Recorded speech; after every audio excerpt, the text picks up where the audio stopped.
আসসালামু আলাইকুম। Village cooking রান্নাঘরে জানাই আপনাদেরকে স্বাগত।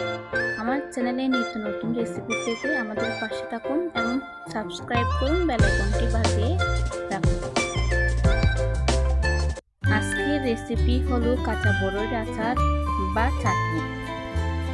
প্রথমে আমরা কাঁচা বড়ই সংগ্রহ করি এবং বড়িগুলো সংগ্রহ করার পরে ভালো করে পরিষ্কারভাবে ধুয়ে ফেলতে হবে। পরিষ্কার করে ধোয়ার পর বড়িগুলোকে এভাবে আলতোভাবে ছাপ দিয়ে ফেটে ফেলতে হবে।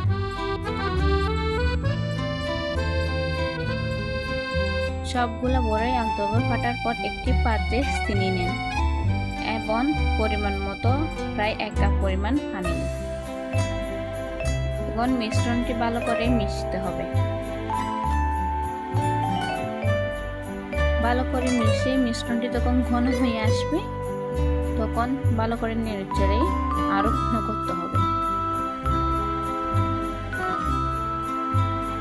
ঘনত্বটি চলে আসলে হালকা সরিষার তেল দিবেন এবং আরেকটু নাড়াচাড়া করার পর পরিমাণ মতো লবণ দিবেন।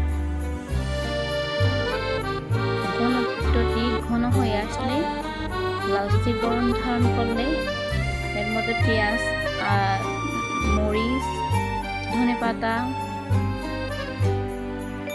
সবগুলা দিয়ে, এখানে রসুনও দিতে পারেন, সবগুলা ডুবে নিয়ে সিরাপের মধ্যে দিয়ে দেন।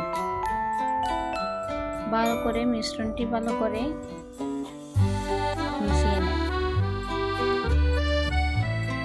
এবার ওখানে লাল মরিচের গুঁড়ো,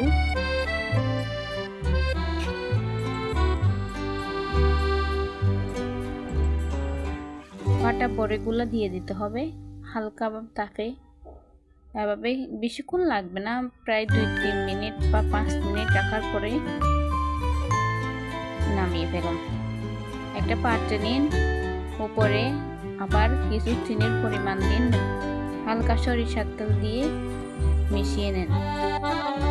কিছুক্ষণ ঢাকনি দিয়ে রাখার পরে তৈরি হয়ে গেল আমাদের কাঁচা বড়ির আচার। ধন্যবাদ ভিউয়ার্স, আমার চ্যানেলে এতক্ষণ পাশে থাকার জন্য। চ্যানেলটি ভালো লাগলে লাইক দিন, কমেন্টস করেন এবং শেয়ার করেন।